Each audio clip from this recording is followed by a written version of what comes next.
अम्बा जी भगवान शिव से विलग होकर अपने शरीर को भस्म किया, हिमालय के यहां जाकर के पार्वती जी के रूप में प्रकट हुए। हिमालय पुत्री पार्वती बाल्यावस्था से ही निरंतर ध्यानस्थ रहना शिव अनुराग में। जब किशोर अवस्था हुई, किसी से कोई संभाषण नहीं करती थी माता जी, हर समय भगवान शिव के ध्यान में निमग्न रहना, कठोर तप करना शुरू कर दिया। जो बिल्व पत्र सूख कर गिर जाते थे, माता जी उसको अपने मुख में रख करके पा लेती। एक बिल्व पत्र, अपर्णा, शरीर सूखने लगा। माता जी का नाम अपर्णा, भारी तपस्या। भगवान शंकर को एकदम बोध हुआ कि सती का जन्म पार्वती के रूप में हिमालय के यहां हो चुका है और वो हमारे लिए कठिन तपस्या कर रहे हैं। तो सप्त ऋषियों को बुलाया और उनसे कहा कि जाओ इनके प्रेम की परीक्षा लो। जानते हैं, सब कुछ जानते हुए भी ये होता है। जैसे लोग कहते हैं भगवान जानते हैं अपने भक्तों को, तो परीक्षा क्यों लेते हैं? तो पढ़ाया तो टीचर ने है, तो सालाना परीक्षा तो होगी ही कि तुम क्या पढ़े हो। ऐसे ही तुम्हारे प्रेम की परीक्षा होगी। तुम हरि को चाहते हो या हरि की रची हुई माया को? हरि की हुई रची हुई माया में आकर्षित हो गए तो 0 आ जाएगा, और हरि की तरफ देखते रहे, माया से बच गए तो नंबर आ जाएंगे। 100 के 100 आते हैं, यहाँ 98 96 नहीं आते। 2 ही चैप्टर हैं, हरि पसंद कर रहे हो या हरि की माया। हर भक्त के सामने आता है, तो प्राय लड्डू ही खाने को मिलता है। बचता वही है जो मामे वे प्रपद्यन्ते माया में ताम तरंति थे, केवल हरि। पार्वती पहि जाई तुम प्रेम परीक्षा लेहु, गिरि पेरि पठयहु भवन दूरी करेहु संदेहु। हे सप्तऋषियों, जाओ हमारी आज्ञा है, पार्वती की प्रेम की परीक्षा लो। यदि पास हो जाए तो उनको तपस्या से निवृत्त करो। बोलो महादेव जी प्राप्त हो जाएंगे। जाओ भवन को चली जाओ, तपस्या की आवश्यकता नहीं। ऋषियों ने जाकर के पार्वती जी को देखा, मानो मूर्तिमान तपस्या विराजमान हो, अस्थिमात्र हो रहे शरीर, सूखे पत्ते बिल्व के। मुनि बोले, हिमांचल नंदिनी, इतना कठोर क्या प्राप्त करना चाहती हो? किसकी आराधना कर रहे हो? तुम्हारा लक्ष्य क्या है? यदि हम सुनने के अधिकारी हो तो आप कृपा करके बता सकते हैं। पार्वती जी ने कहा, मन बड़ा सकुचाता है आपसे ये बताने में, आप लोग कहीं मेरी हंसी ना उड़ा दे जो मेरा लक्ष्य है। मैंने भी बहुत सिखाने की कोशिश की, लेकिन मेरा मन नहीं मान रहा, हट पकड़ लिया है। क्योंकि मेरे गुरुदेव ने मुझे जो आकर के बचपन में बता दिया, मैं वही हृदय से स्वीकार कर ली। मनु हट परा सुनई न सिखावा, चहत बारी पर भीति उठावा। नारद कहा सत्य सुई जाना, बिनु पंखन हम चाही उड़ाना। मुनियो, वैसे आप भी हंस दोगे, ऐसा लगता है जैसे हम भारी प्रबल धारा में बालू का बांध बनाना चाहती हैं। कहां भगवान शिव और कहां मैं? मेरे गुरुदेव नारद ने बचपन में आकर के कहा, तुम्हारे पति देवाधिदेव महादेव होंगे। बस मैं तब से अपने पति की प्राप्ति की आराधना कर रही हूं। पता नहीं आप मेरी बात सुनकर हंसेंगे कि मानो बिना पंखे के मैं आकाश को छूना चाहती हूं। ऋषि हंस पड़े और कहा, बात तो सही है, पर्वत से उत्पन्न हुई हो इसलिए तुम्हारी बुद्धि भी हमें लगता है जड़ ही है। नारद के उपदेश से आज तक किसी का घर बसा है? नारद के उपदेश से किसी का घर बसा है? अरे जिस जिसका उपदेश किया उसको बैरागी बना दिया, गृहस्थी तो बनाया नहीं। नारद उपदेश सुनकर किसी का घर बसा हो ऐसा तक प्रमाण नहीं है। देखो, दक्ष के पुत्रों को उपदेश किया, 10,000 को 1,000, लौट कर नहीं आए, सब बैरागी बन गए। चित्रकेतु को उपदेश किया, घर चौपट हो गया। प्रहलाद जी को उपदेश किया, पूरा हिरण्यकश्यप का नाश हो गया। नारद सिख जे सुनहि नर नारी, अवसि होई तजी भवनु भिखारी। तुम्हारे गुरु नारद जी की जो सीख सुना बर्बाद हो गया, बाबा जी बन गया, भजना नंदी बन गया। वैसे हम बताएं, नारद जी हैं बड़े कपटी, ऊपर से साधु का चिन्ह, अंदर से कपट। क्या कपट? उसके संसार का नाश कर देते, भगवान से जोड़ देते। मुझे नारद जी की बात कम समझ में आती है। ये उल्टा बोल रहे ऋषि परीक्षा के लिए, गुरु निष्ठा हटाने के लिए, समझ रहे हो? पार्वती जी ने कहा बचपन में मेरे गुरुदेव ने बता दिया, वही मैं। नारद जी की बात आज तक घर किसका? जो नर नारी नारद की बात सुने भवन त्याग करके भिखारी बन गया, प्रमाण है।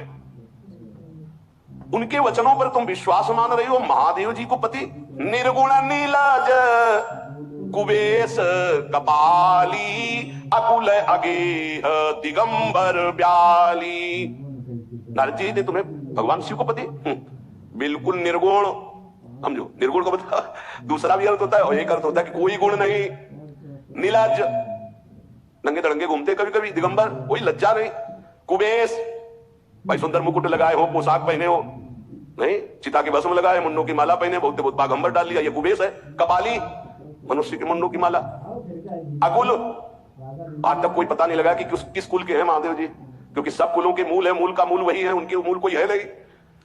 आगे एक दीवाल नहीं है, 60,000 योजन का एक बरगद का पेड़ है, उसी के नीचे रहते 60,000 योजन, एक योजन 4 कोस, एक कोस 3 किलोमीटर। कितना बड़ा वटवृक्ष कैलाश में, एक वटवृक्ष जिसके नीचे रहते 60,000 योजन का। 6 ऋतुएं शोभा देती उसी वटवृक्ष के। और कोई घर तो है नहीं महादेव जी के। और आभूषण भूल मत करना, बड़े बड़े विषैले सांपों का आभूषण कोई सोना चांदी नहीं पहनते महादेव जी। हमें लगता है ऐसा दूल्हा के लिए ऐसा तप। नारद जी ने ठग लिया तुम्हें, पागल बना दिया तुम्हें। देवादिदेव महादेव के सुनो, इन्हीं ने शिक्षा दी थी सती को, ऐसे बौरे पति मिले, आग में जाके शरीर भस्म करना पड़ा। इसलिए हम तुम्हें बता रहे हैं कि बहुत सुंदर दूल्हा हम देख के आए हैं। हम जान गए थे कि तुम तपस्या कर रही हो। हरि का नाम सुना, बैकुंठ में रहते, बहुत सुंदर हरि है। यदि उनका आप वर्ण कर ले तो सुखी हो जाएंगे। बैकुंठ राजधानी, अब आभूषण उनके क्या कहना, पार्षद सही। ऐसे शिव जो चिता की राख लगाते हैं, सांपों की माला पहनते, मुंडों की माला, सांप का जनेऊ बाघंबद, हमें तो पसंद नहीं आए। और हमारी बात मान लो, ऐसे के पास स्त्रियां टिक नहीं सकती, जिनके घर नहीं, आभूषण नहीं, धन नहीं, कोई भोग सामग्री नहीं, उदासीन, उनको किसी से मतलब नहीं। तो सुनो, हमारा विचार स्वीकार कर लो। अति सुंदर सुचि सुखद सुशीला, गावहि वेद जासु जस लीला, असबर तुम्हारी मिलावब आनी। बहुत सुंदर त्रिभुवनपति, बड़े सुशील गुणवान, जिनका यश वेद गाते गाते अगाते नहीं है, कोई दोष नहीं, सद्गुणों के समुद्र, लक्ष्मीपति, वैकुंठाधिपति। तुम्हें कुछ नहीं करना, हाँ बोलो, वो आएंगे, गरुड़ पे बैठाल के ले जाएंगे, तपस्या करने की जरूरत नहीं। पार्वती जी बहुत हंसी, सुनती भी हंसी, कहा वचन भगवान। अच्छा अच्छा अच्छा, आपने ठीक कहा कि पर्वत से हमारा प्रादुर्भाव हुआ है, इसलिए आपको यह भी पता होगा कि पर्वत बहुत हठीला होता है, जहां डटा है वहीं डटा रह सकता है। सुनो, पर्वत से सोना भी उत्पन्न होता है, जो आग में जलाने पर भी अपना तेज बढ़ाता है, घटाता नहीं। तो मेरे गुरुदेव के प्रति ऐसा बोले कि वो जिसको उपदेश करते हुए उसका घर उजड़ जाता है। तो बसो भवन उजरो नहीं डरो, पर नारद वचन न मैं परिहरूं। अपने गुरुदेव के एक भी शब्द को मैं नहीं काट सकती, चाहे मेरा जीवन रहे या ना रहे। पसंद हमारा, और हमारा भवन, हमारा श्रृंगार, हमारा सर्वस्व, ये मिले या ना मिले, पर हमारे महादेव जी मुझे मिले। तुम आभूषणों की, वचन भूषण की बात कर रहे हो, ग्रह की बात कर रहे हो, पद की बात कर रहे हो। गुरु के वचन प्रतीति न जेहि, सपने हूं सुगम ना सुख सीधी देहि। एक बात तुम्हें बता दूं सप्तऋषियों, जिसे अपने गुरुदेव के वचनों पर विश्वास नहीं, गुरुदेव का भरोसा नहीं, उसे कभी कोई सुख और सिद्धि कदा प्राप्ति ही नहीं हो सकती। महादेव गुण भवन विष्णु सकल गुण धाम, जय कर मनुरम जाय संते ही संकाम। आपने बताया कि महादेव में कोई गुण नहीं है और विष्णु समस्त सद्गुणों के धाम है। मैं मानती हूं, लेकिन मेरा मन महादेव जी से रम गया है। अब तो केवल महादेव जी। पहले मिलते हो, सलाह करते तो तुम्हारी बात सुनती, अब तो गुरुदेव नारद जी ने जो उपदेश किया वही मैं करूंगी। अब मैं जन्म संभुहित हारा को गुण दूषण करे विचारा। ये इष्ट निष्ठा होनी चाहिए। अब तो हमारा जन्म आराध्य देव के लिए, अब कौन गुण दोष का चिंतन करे। जन्म कोटि लग रगर हमारी, बरऊ शंभुनता रहूं कुमारी। करोड़ जन्म लूंगी, अगर इस जन्म में महादेव जी नहीं मिले तो करोड़ जन्म लूंगी, हर जन्म तब करूंगी, पर हमारे प्रीतम होंगे महादेव, पति होंगे महादेव। तजौ न नारद कर उपदेशु, आप कहाई सत बार महेशु।